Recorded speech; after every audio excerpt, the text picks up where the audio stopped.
Welcome to this new Addon Spotlight. In this Addon Spotlight we're gonna look at a new helicopter which has been released in beta phase yesterday. So it still is work in progress, right? So do expect some issues with it.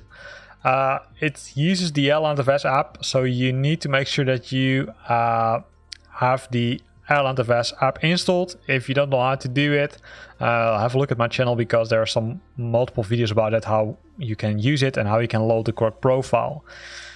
You can find the aircraft or helicopter on Flight Simulator 2, and the zip includes both the aircraft itself but also the AirlandFS profile, so that's easy. So let's have a look at the liveries first, right? So the liveries for this helicopter, there's a special one for Canada. There are multiple other ones which are, I would say, sometimes single color painted. In this case it's a black and gold one, and there's also a white and red one. It's a French helicopter developed by a French person, of course, because it's built in France. So it's one of the helicopters which is built in Europe.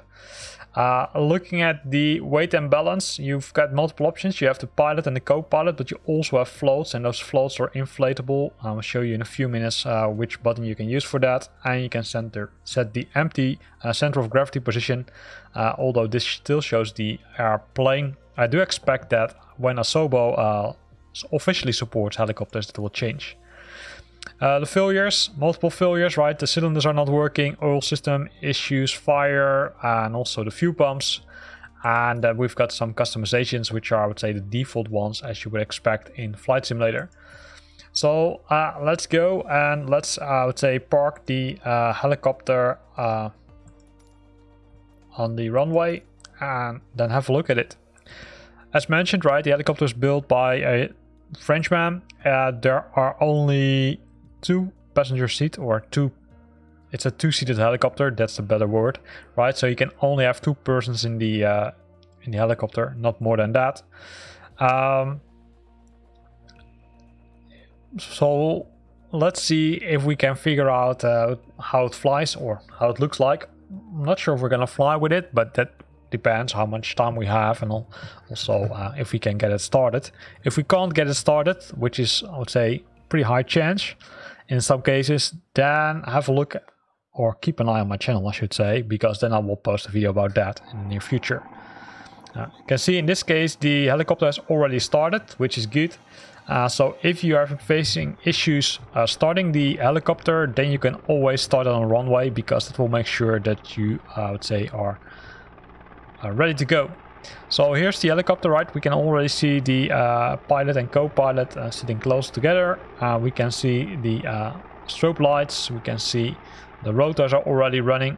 And looking at those details, it looks really nice, right? You can see that the lights are already burning.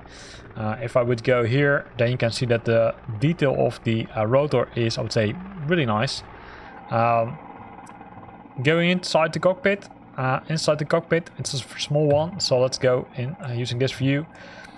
We've got multiple buttons, right? On the top we've got the mixture and the rotor brake, as well as the magneto and some buttons to switch on the map lights. If you go behind the pilot, there's the fuel selector, but also the fuses. So if you can't get the engine started, have a look at that. Going to focus on these buttons over here, we will find a few things. First of all, we find the starter button. So if you try to start the engine, have a look in the center, because there it is, and you can also close the pilot door and the co-pilot door using these buttons. Then here we've got the collector and the inflatable floats. So if you have floats added to your weight, then you can expand them. The button to start the engine using the collector, that one has not been added here. But I do expect that it will be added in a future release. Over here we've got the warm and cooled air, so we can set the cold air so to generate some cold air, and then we can go over to this system. This one doesn't work yet. I didn't figure out if you can get it working. Played with these buttons, but it looks like that, I'd say that might be some work in progress. And then over here we've got the different buttons, right? We've got the battery, of course, the strobe lights, the fuel pump, They've got the alternators, the navigation light, the clutch cover, and the landing lights, and then the anti-ice engine.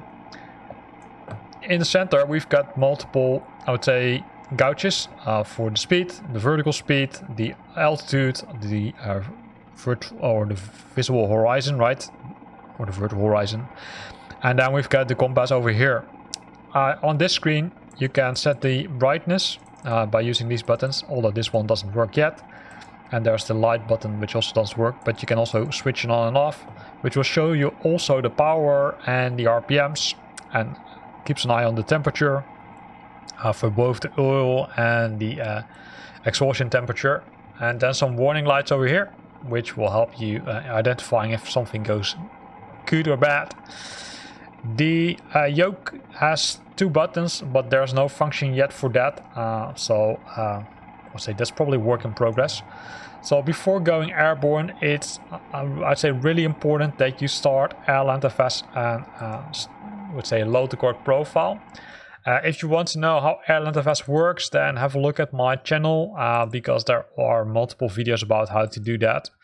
Luckily, this one also comes with a profile, so that's good. So it says profile loaded.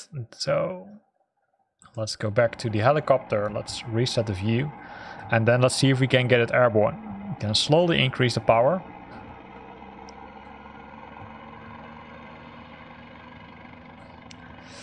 So, and we're airborne, right? So let's have a look from the outside. So this is the helicopter. As you can see, I would say it's a small one, right? But it looks really cool.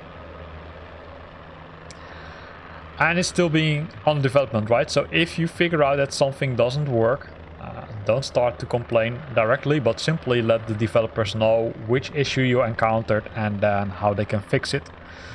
At this moment, the helicopter has only one external camera position, which is this one. It doesn't have multiple camera positions, but right, in most cases we will probably go inside the helicopter if we want to fly.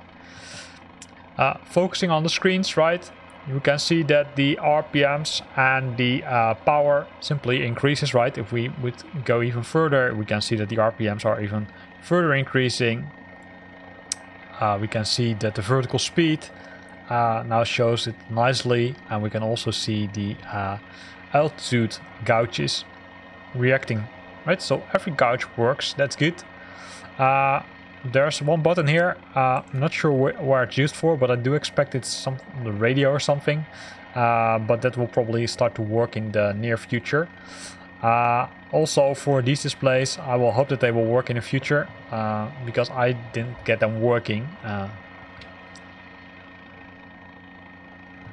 So once we're airborne, we can do multiple things, right? We can, I would say, switch on the buttons and switch off the buttons. But of course, we always need to be very careful, because in this case, what we also did, we overstressed the aircraft. So be careful with that. So I'm gonna start it one more time, right? Because we want to see how it turns, etc. So first impression, nice helicopter, a lot of details, but still some work to do. But again, that's expected in a version which is work in progress. The good thing is that this is, I would say, another nice addition, I would say, to Flight Simulator if you like helicopters. So definitely have a look at it.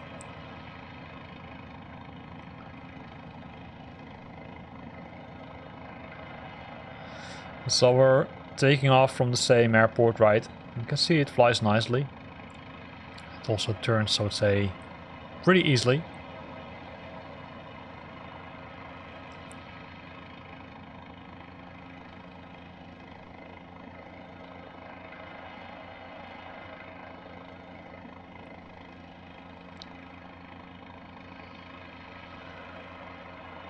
Now let's have a look if we can also land it, right? So let's land on a piece of grass.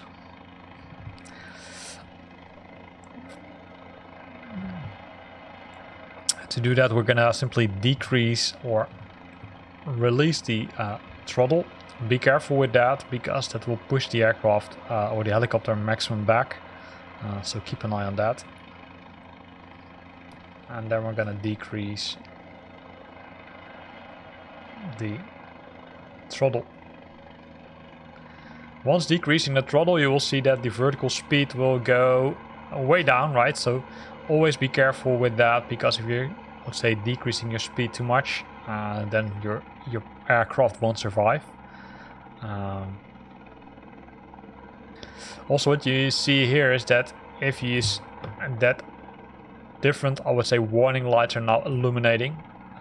Always keep an eye on that.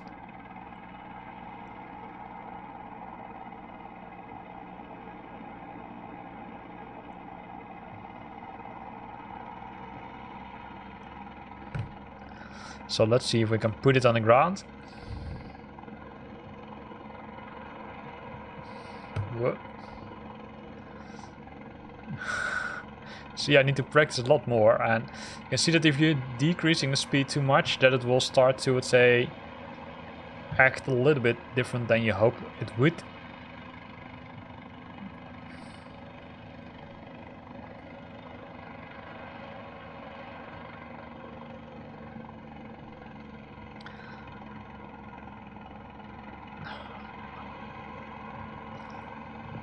You can see that we're now having, let's say, the vertical speed is, well, it was a little bit of bumpy landing, but at least we landed.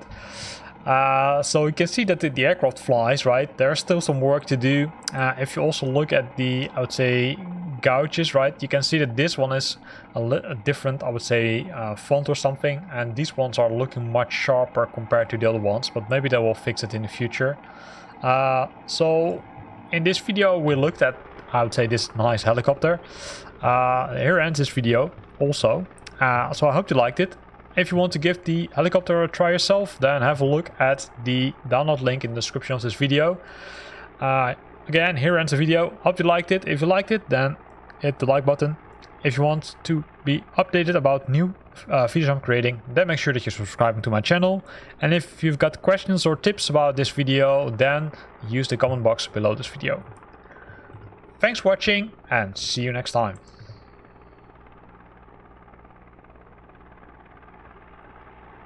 Here ends this video. I hope you liked it. If you liked it, then consider to use the like button. If you got questions or comments, then feel free to post them in the comment box below. And if you want to stay up to date about new videos I'm posting, then make sure that you're subscribing to my channel.